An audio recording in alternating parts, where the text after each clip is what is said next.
Գյուրջան Կասկադ, ցանկացած համեմատություն մեր օգտին է։ Սիրելի հայրենակիցներ, մեծամասնության արկածախնդրությունը շարունակվում է։ Երկրորդ ընթերցմանը ներկայացրել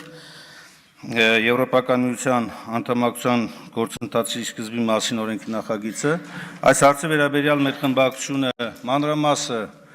Ավոր պատշաճի ներկայացել է իր դիրքորոշումը, ինչպես նշվեց, չի մասնակցել քվեարկությանը։ Մեր դիրքորոշումը ոչ միայն մնացել է անփոփոխ, այլ ավելի ամրապնդվել մեր խոսքերի ճշմարտացիությունը։ Ուզում եմ հիշեցնել ընդհանուր ուղղություններով։ Առաջինը, որ Հայաստան եւ ԵՄ հարաբերությունները պետք է ունենան բնականոն զարգացման ընթացք, ինչի հիմքը ՍԵՊԱ համաձայնագիրն է, եւ այս ուղղությամբ Հայաստանի իշխանությունները ուղղակի անգործության են մատնված։ Ամենապարզ օրինակը վիզաների ազատականացման շրջանակներում է, երբ որ ոչ մի նորմալ գործողություն չեն ձեռնարկում այս ուղղությամբ։ Էլ չասած հսկայական ճանապարհային քարտեզը, որ կա ու այս ուղղությամբ բան չեն անում։ Ավելին, ներկա իրավիճակում աշխարհաքաղաքական զարգացումների պայմաններում նման կտրուկ շրջադարձը եւ քաղաքականությունը տեղափոխում է լրիվ ուրիշ հարթություն, որը լի է վտանգներով, շատ դաժան ու իմ խորին համոզմամբ նաև վտանգավոր դրսևորումներով։ Մյուս կարևոր դիտարկումը այն է, որ Հայաստանի Հանրապետությունը ներկայումս շատ հեռու է Եվրոպական միության անդամակցության նույնիսկ տեխնացուի կարգավիճակի համար պահանջվող կոպենհագենյան չափանիշներից, եւ այս չափանիշներին մոտենալու համար մեծ քայլեր պետք է իրականացվեն, առաջին հերթին, ինչպես նշեցինք, հենց ՍԵՊԱ համաձայնագրի շրջանակներում, եւ այսօր անպայման հայտարարություններ անել եւ այն էլ վերել այսպիսի մի ըստ էության հայտարարություն, բայց ոչ օրենք, եւ պարտադրել Հայաստանի պարլամենտի նման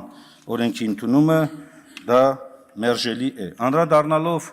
падգամավորների, մեծամասնության падգամավորների արձագանքներին, նախ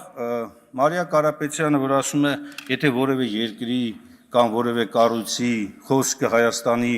եվրոպական այս գործընթացի մասով միջամտություն պետք է համարել, այդ ինչ է ջերմեռանդությամբ չեք գնահատում միջամտություն չհրապարակված ճակերտավոր խաղաղության պայմանագիր կամ համաձայնագրի վերաբերյալ ձեր խնդրանքով միջ այլ պետությունների հայտարարություններին ու հանկարծ այս հարցով որոշեցիք, որ Հայաստանի ինքնիշխանությանն ենք, վնասում։ Շատ հետաքրքիր է։ Անդրադառնալով մյուս ելույթ ունեցողի խոսքին, թե ժողովրդի կամքի արտահայտումով եւ այլն, ամենևին տվյալ դեպքում այդ ձևակերպման մասին չի խոսքը։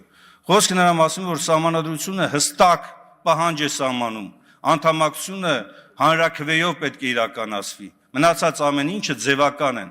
Ավելին, բոլոր իրավասությունները, բացառիկ իրավասությունները Հայաստանի կառավարությանն են տրված այդ բանակցությունները վարելու եւ ոչինչ չի խանգարում այսօր այդ նորմալ ընթացքով գնալու։ Եվ վերջում շատ կարեւոր է անդրադառնալ նաեւ հենց իրավական ասպեկտին։ Ես իհարկե խիստ զարմանում եմ, որ պարոն Զեյնալյանը համառորեն եւ հետեւողականորեն այս ըստ էության իրավունքի նվազագույն պահանջներին չբավարարող հայտարարությունը փորձում է ներկայացնել որպես այնց լավ օրենք, սա օրենք չի։ Սա օրենքի որևէ չափանիշի չի բավարարում։ Հարգելի գործընկերներ, սիրելի հայրենակիցներ, սա մի բաժակաճառ է հայտարարության տեսքով, որը բացարձակ կապ չունի օրենք որպես վարկագծի պարտադիր, համապարտադիր նորմ պարունակող եւ